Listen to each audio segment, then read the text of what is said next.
శాంతి ब्रह्मा जीवित चरित्र कंटिन्यू చేస్తున్నాం ब्रह्म कुमारी कुमार का जी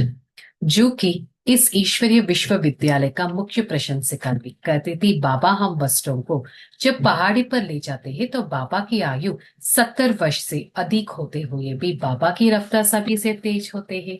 ప్రకాశ్మణి దాది చెప్తున్నారు ఎప్పుడైతే ఈశ్వరీయ విశ్వవిద్యాలయం అనేది ఉందో ఇక్కడ ముఖ్య ప్రశంసక ప్రకాశ్మణి దాది ఉండేవారు వారు ఏం చెప్పారంటే బాబా ఎప్పుడైతే మౌంట్ అబుకు వచ్చినప్పుడు పర్వతాలపైకి వెళ్తున్నప్పుడు వారి వయసు మోర్ దాన్ 70 ఉండేది కానీ వారి వేగం అందరికంటే ఫాస్ట్ గా ఉండేది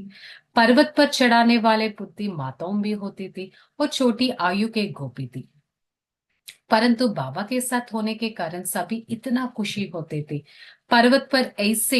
ऐसा हर्ष चढ़ते थे कि पता नहीं वह जाकर उन्हें शायद स्वर्ग की प्राप्ति होगा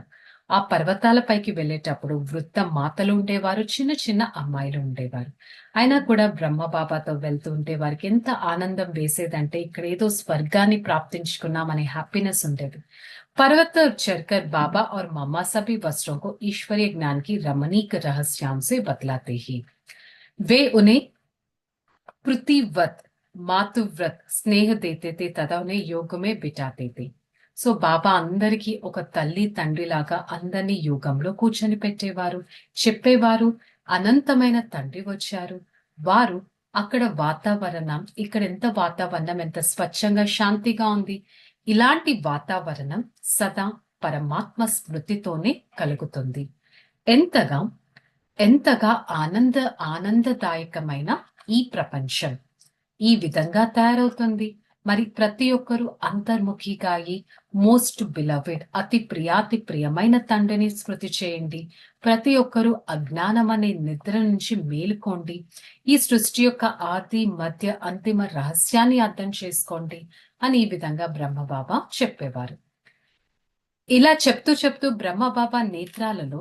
ప్రేమ యొక్క సముద్రం కనిపించేది ఒక రకమైన మెరుపు కనిపించేది